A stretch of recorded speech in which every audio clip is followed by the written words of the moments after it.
I woke up to see that KK was dressed for the day and about to shake me awake.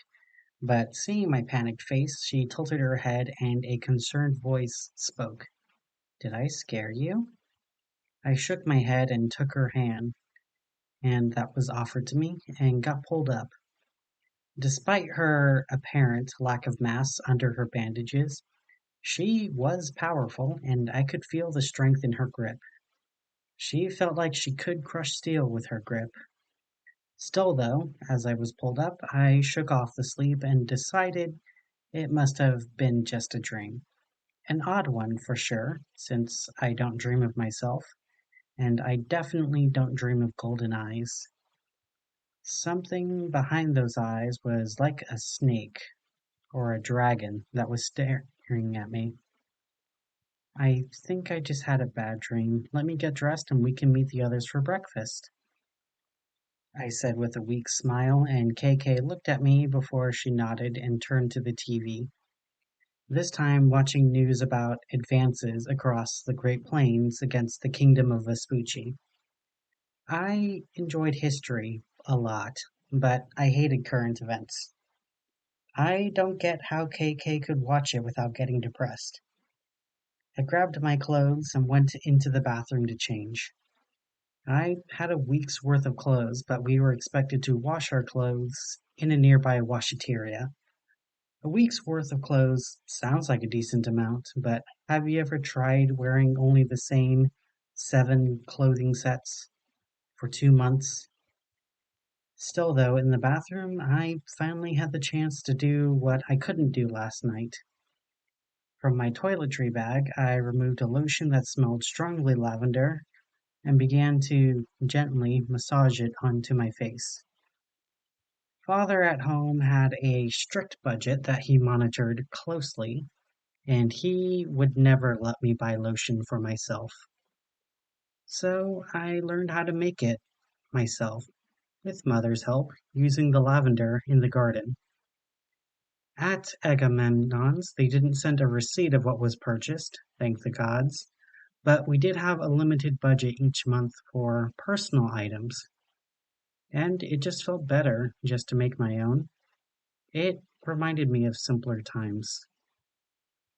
After my lotion was massaged into my skin, I washed my hands and began to brush my hair. My hair wasn't long enough to require brushing, but it was something that brought joy to me. After a few moments, my hair looked a lot fluffier, and now I finally got my clothes on for the day. I looked at myself in the mirror, and even so, I couldn't help but not like what I saw. My clothes looked so boring. Blue denim pants and a red polo shirt. Something meant to be worn under the coveralls, but I was going to match about 20% of the boys down there. Another secret from my father and another truth shared with my mother. At home, hidden deep within my closet, was a few dresses from Mia Vita in Old Town, a place that didn't discourage men from getting dresses and where the owner was able to be discreet and help make a receipt my father wouldn't question. Still, though, I didn't know how my father would react if he ever found out that I owned dresses. He once banned me from wearing a bracelet because he said only girls wore bracelets and it was sending the wrong message to everyone. Even though it was impractical to have dresses of any kind while cleaning Temperance Tower, it still made me sad I couldn't even wear it for myself the entire summer. An entire summer wearing clothes I wasn't comfortable in, and even though it probably wasn't even on purpose, felt like my father was punishing me. But father was really good at that, punishing me without even knowing that he was punishing me. He just saw how it affected himself, and he didn't have the self awareness to be aware of how it affected me. Like when he fired the cook because he wasn't home to enjoy her services. He completely forgot I was still home and that I needed feeding too. When I brought it up to him, he just told me to fend for myself for a few days. The food didn't last a few days, let alone the few months he forgot that I was still living at home, and he remembered to order food to be sent home just before he was supposed to come home. If it wasn't for my mother, I don't think I would have made it. If I really thought about it, it was almost like he didn't care what happened to me, as long as I didn't affect him. But that couldn't possibly be true, though. He did set up for me to go to Agamemnon's, and he set it up so I wouldn't be alone during the summer. Sure, maybe it was to get me out of his hair, but he still gave me a place to live, and I haven't starved to death. For a lot of kids, they would give up anything to have those two things. So I guess I cannot complain. I looked at myself one last time in the mirror and drew the two Arcana cards from my pocket, the Empress and the Hermit. The Hermit was unrecognizable under his hooded cloak, and the Empress's face reminded me of my mother. Same smile and hair. Still, though, I had nothing I could use them for, so I put them back in my pocket and went out to where KK was. Well, I guess it's time to meet the others, I told her with my best smile, and we went downstairs. There was an attached cafeteria to the hotel. There were boxes of donuts, a few gallons of orange juice that were already drunk by the time we got downstairs, and water. I grabbed myself a chocolate donut and sat myself alone, and I started to eat when I realized KK was sitting across from me. This was an odd surprise because no one liked sitting with the high priest. Despite my sobriquet, everyone at school knew who my father was and feared bullying me directly. I also wasn't the most social person. I was someone who wanted to do my work and go back to my room by myself. Even though KK and I were working together to find the tower, I didn't expect her to do this. It was almost like she was being nice to me. That was unsettling to me because, in my experience, people were only nice if they wanted something from me. And since I didn't know what KK wanted, that left me at a disadvantage. But still, I had to play the game to get ahead. So, are you enjoying your donut? I asked her. She got a vanilla coated eclair. Most were chocolate and a few were caramel, but I guess vanilla coated also made sense. Just, it was hard to get enough to make a coating. KK nodded and lifted her eclair to her void of a mouth and swallowed it whole. I don't draw sustenance from food, but I still taste it. But I don't taste it like you do. It's like I can taste its color, texture, and individual ingredients all at the same time.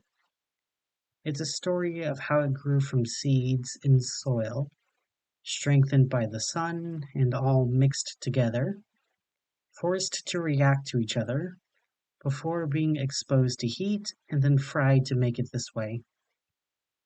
Every step has a taste, and every bit I savor.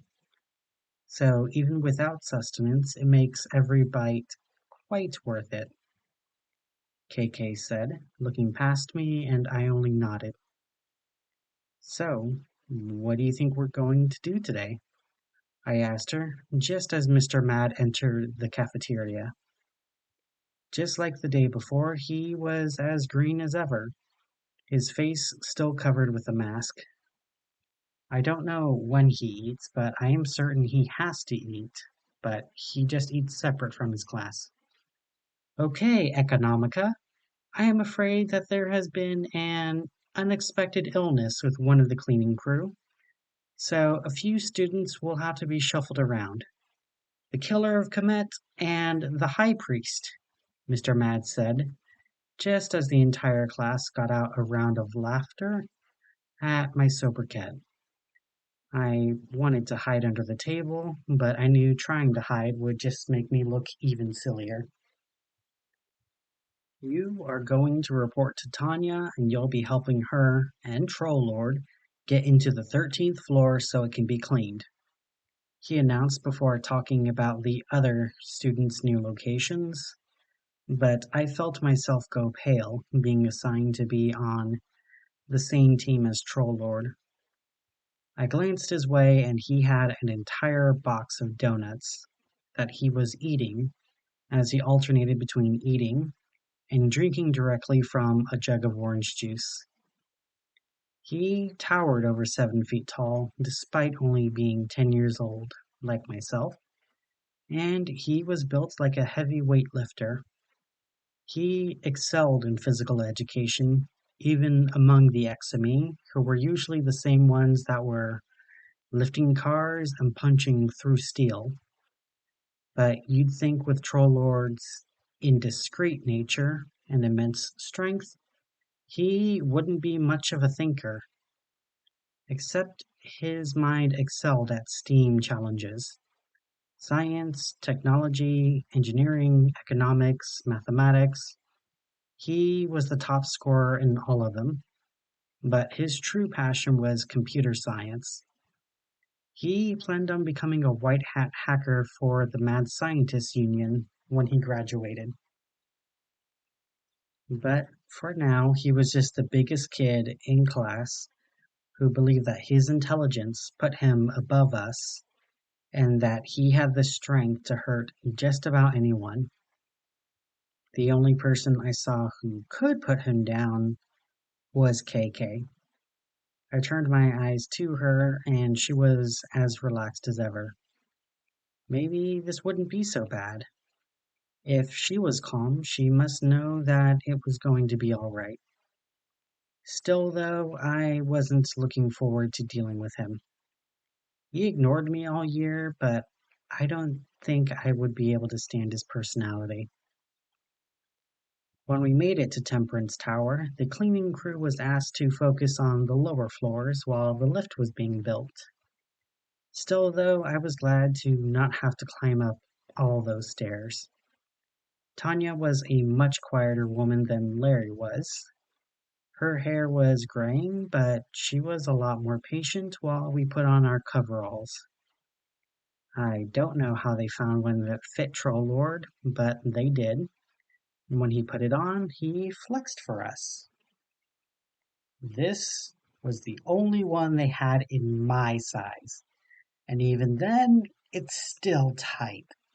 They'll have to special order one in my size, he boasted to us while we nodded.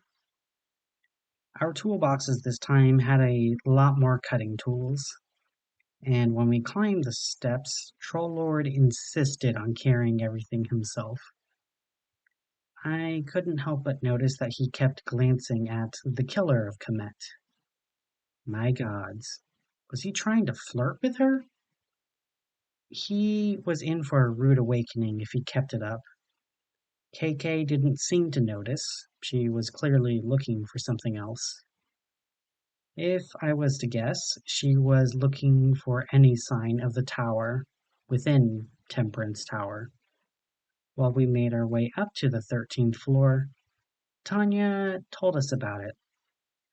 Some of the older buildings block off the 13th floor because it is considered an unlucky number. The original engineers made it so the elevator didn't open on that floor, and there weren't any doors that even led to the 13th floor.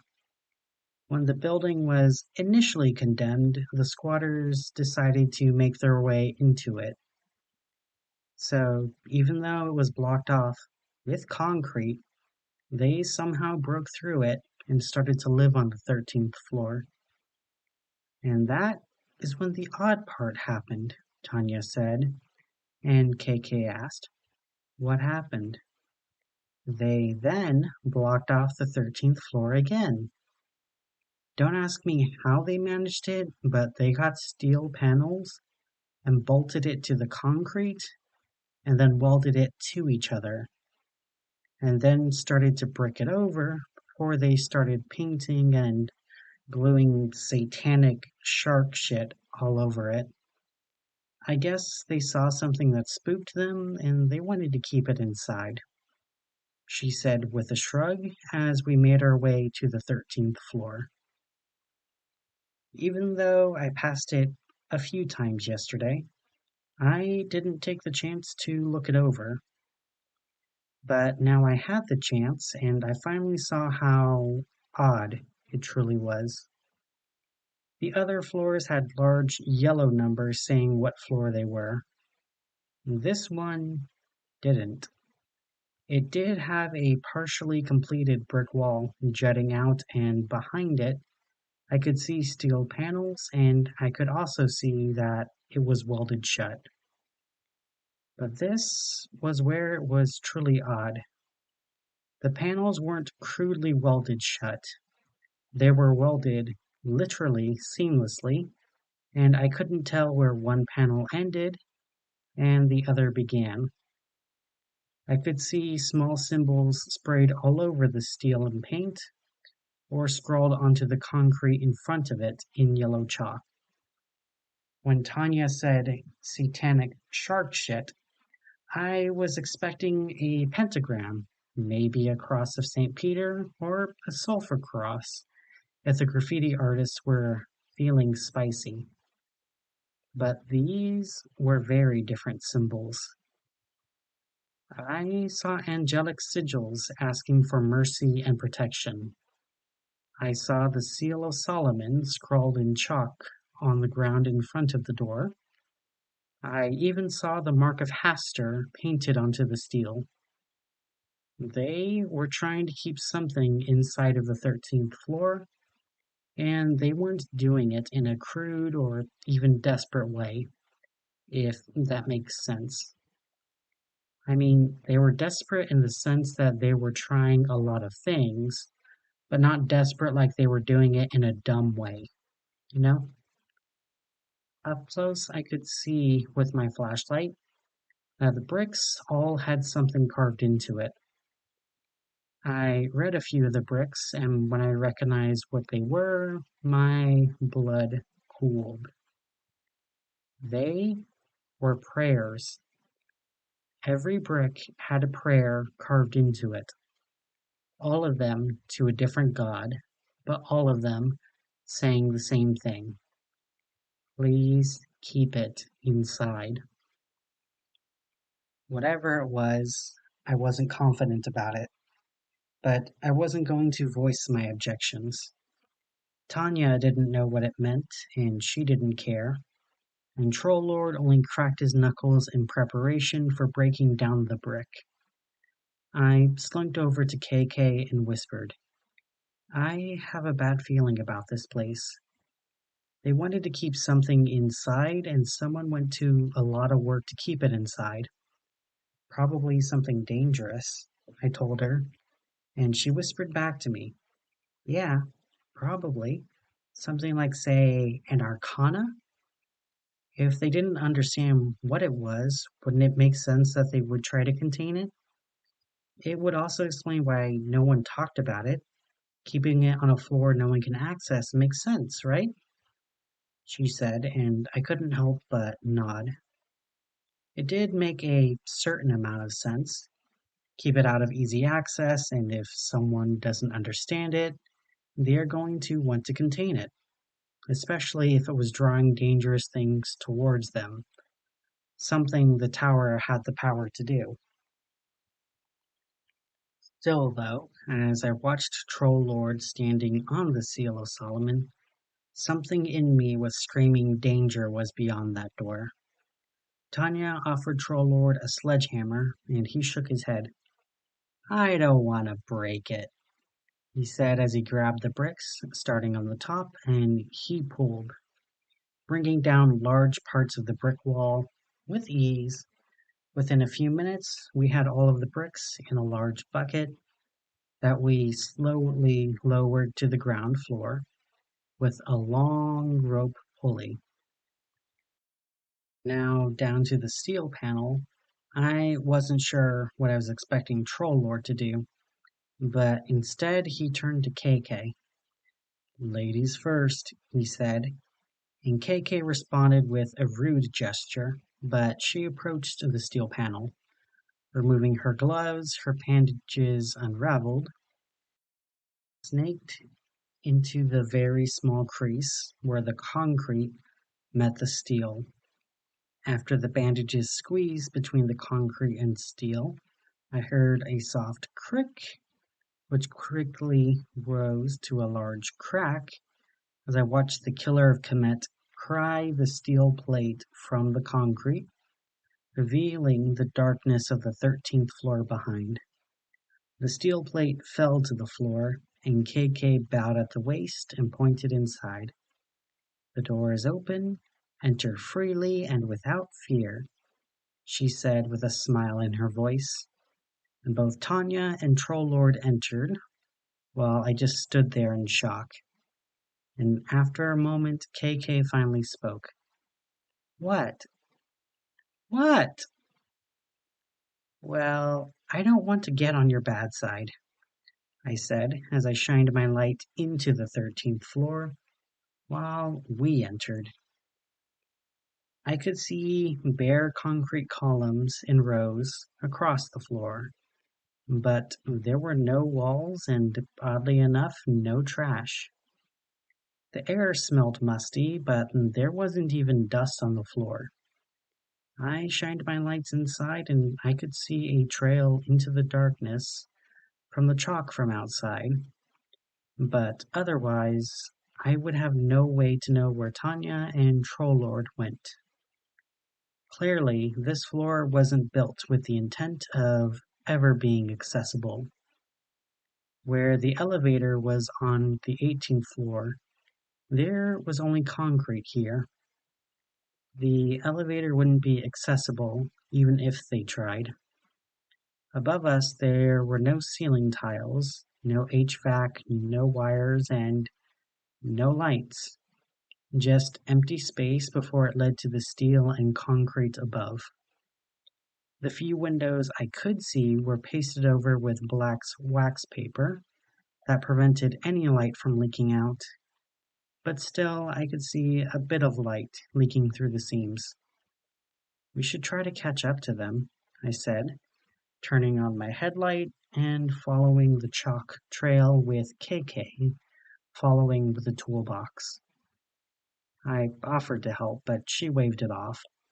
She didn't get tired and held it with ease, when I got tired just from walking up all those stairs. We kept following the chalk footsteps, and after a few minutes, it felt like we walked farther than the edge of the building, but still the chalk steps continued forward, with no fading. "Something isn't right here," I told KK, who agreed. "Let's retrace our steps and use our radios to see if we can contact them, or maybe the outside to see where they are, or if we need to organize a search party," she said, and I nodded in agreement as we turned to face where we were coming from, only to see something that we weren't expecting.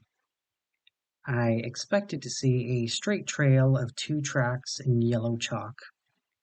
What I saw instead was numerous winding paths that covered every inch of the floor behind us, with the door long since gone. The trails led all over, even on the columns and the concrete ceiling. Something was messing with us, and it was doing so without us knowing. "Any clue what this is?" I asked KK, who shook her head and took off her gloves, letting her hands unravel into long, thin strips, revealing only darkness within her body, where her wrist should be. She was prepared to fight, and I didn't have much of a weapon.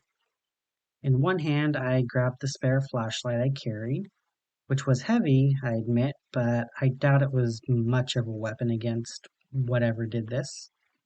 And in my other hand, I withdrew the hermit card. I didn't understand all of its abilities, but it had a few that may come in handy. KK and I stood back to back as we glanced through the darkness, now aware of the feeling of being watched. We turned and shone our lights around until we heard a laugh off in the distant darkness, where our flashlights couldn't quite reach. We both faced that darkness together, while the Killer of Kemet's bandages extended like whips, ready to strike at the mysterious foe. The laughter continued for a moment before the foe finally spoke. I am the darkness beyond your sight. What are you? The darkness spoke, with a pair of golden eyes visible in the amorphous darkness just beyond the column of concrete. Something about the way the darkness spoke reminded me of one of the stories I read from the Explorer's Encyclopedia. Something about a vampire that had to be defeated by countering what it called itself. Is that what is going on here?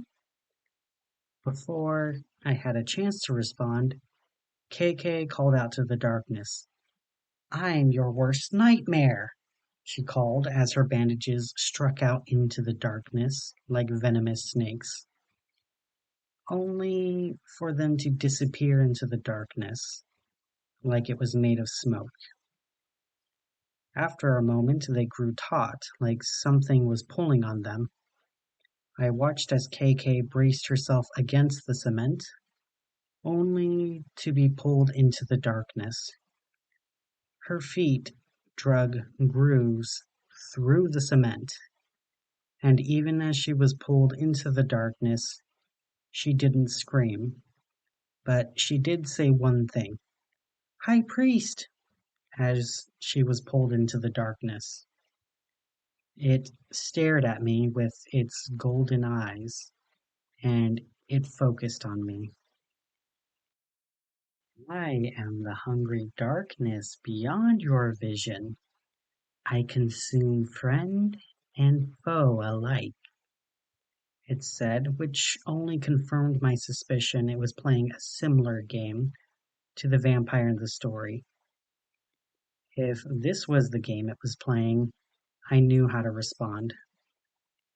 I shone my flashlight directly towards the darkness as I spoke. I am the light, darkness piercing and truth revealing, I said as the darkness retreated, showing the unconscious bodies of Tanya, Trollord, and KK. The darkness slinked around the columns, and I followed with my flashlight until my friends were behind me and the darkness was in front of me. A bit closer now, but now I was a lot more confident. I got my colleagues out of it, and I knew that I was going to get this creature. I just had to have a flexible mindset and to stay ahead of it. Creatures of this power rarely flex their power. It had to be a game of cleverness, because ultimately power was as common as fabric was to humans. Having fabric wasn't impressive. What you did with it was what was impressive. I am the unknown, hidden from light and haunting humanity, the darkness said as it dissipated, the voice seeming to come from everywhere and nowhere at once. I now had a better idea of how this creature played. It was a fighter and liked playing traps rather than impressive acts. So, how do you smoke out something that hid from everything? You force it to define itself for you. I lifted my hermit card up high as light shone from it. I was going to make my place very clear. Even though I couldn't see my foe, I could feel it withdraw from the light of the arcana. It knew what this was, and this definitely wasn't the tower I was looking for. I am the hermit, truth seeker both within myself and with the world around me. All that is hidden is revealed to me, he said with confidence as the creature's form was finally revealed to me. I saw a long flowing black dress and golden eyes before it disappeared behind the column directly next to me. We stood at that impasse for a moment while I waited for it to respond. I could try to grab it, but after seeing what happened to KK, I knew I definitely couldn't overpower it. I had to play and win this game to defeat it. I am the evil in the world. Endless, everywhere, efficacious, enduring, eerie, and everyone, said now, sounding like many voices speaking at the same time. It figured out what I was trying to do, so it was trying to escape by intimidating me. Unfortunately for it, I already had an answer for this one. I am all the heroes in the world, eternal, ever present, effective, epic, extravagant, and everyone. I responded in kind. My voice echoed through the empty space, and there was silence from behind the column until it finally stepped out from behind the column, and I nearly dropped to the floor when I saw what it looked like. Whatever this creature was, it knew how to get to me. It could have appeared as any monster in the world, any fearsome foe, but it didn't care about the flash. No, it cared about the fear. The figure that stepped out from behind the column looked like my father. He towered over me and was dressed in that blue suit with the red tie, and his hair brushed just so, but his eyes were all wrong. They were as gold as the sunset and just as terrible. He spoke with my father's voice, and I felt all of my courage and bravery just dissolve away, like a sugar castle on the beach. I wanted to curl up and hide, but still I stood. Hiding would have just made it worse. I had to beat it, but with my father's face and voice, my strength that was with me just a moment ago disappeared without a trace. The creature knew this, and spoke with ease that it did not have even a moment ago. I am vengeance, slayer of humanity, ender of heroes, breaker of empires, the tragedy to every comedy. Who dares to stand before me? He said, getting on his knees and lifting my hands to his neck. When he touched my hands, I could feel myself be filled with so much anger and hatred. I truly hated that face and feared it, and I felt like every bad thing in my life was because of that face. What can I possibly be that would free me from trying to kill this creature that looked like my father? But I knew if I tried to take its life, I would lose. But I was full of so much anger and hatred. I don't know what stopped my hand from strangling it. The warmth and heartbeat was just beneath my fingers. It would be so easy to just squeeze, just a little, and then it would be no more. No more trouble for me anymore. I would have justice, wouldn't I? I remember all of the voices telling me to go ahead with it. My father's voice telling me to just do something. Mr. Mad's voice telling me that a human life isn't worth the trouble that they generate.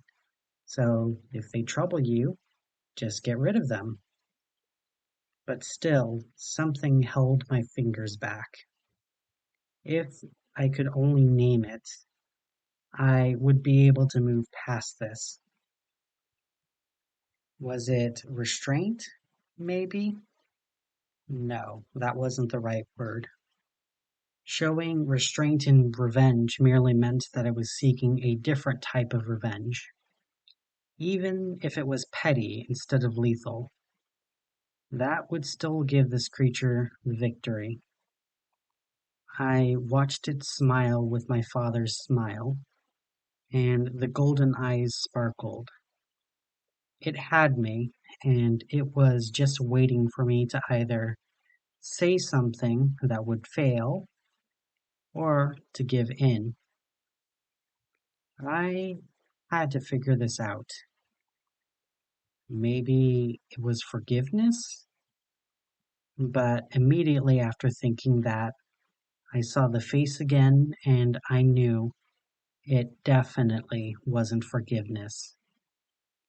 I did not forgive what my father did to me or mother. I could put up with it. I would live with it and I should process it, but I would never need to actually forgive him. Seeing his face below me, with my hands around his neck, only solidified that he wasn't going to be forgiven. Not because I was incapable of forgiveness, but because he was never going to change his behavior long enough to be forgiven. But seeing those golden eyes, I finally had my answer. I am mercy. The end of toxic cycles. The birth of heroes. The death of villains. The breaking of family curses. And the first brick of kingdoms. I said gently, and I withdrew my hands from the neck of my father's doppelganger. One of the hardest things I ever did in my life. It was like treading through a stream of molten lead. My hands by my side now, the creature silently stared at me before it whimpered. Mercy? And it remained silent.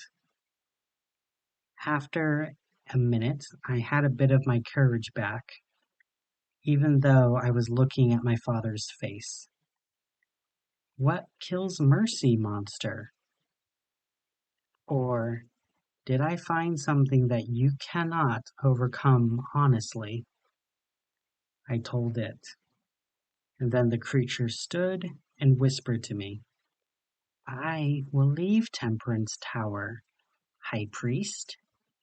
But what you seek isn't on this floor, but on the floor below the lowest floor.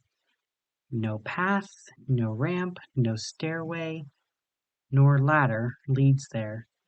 But that's only 4 ways. If you're clever, you'll realize you're on a crossroads. Now, be what you told me you are.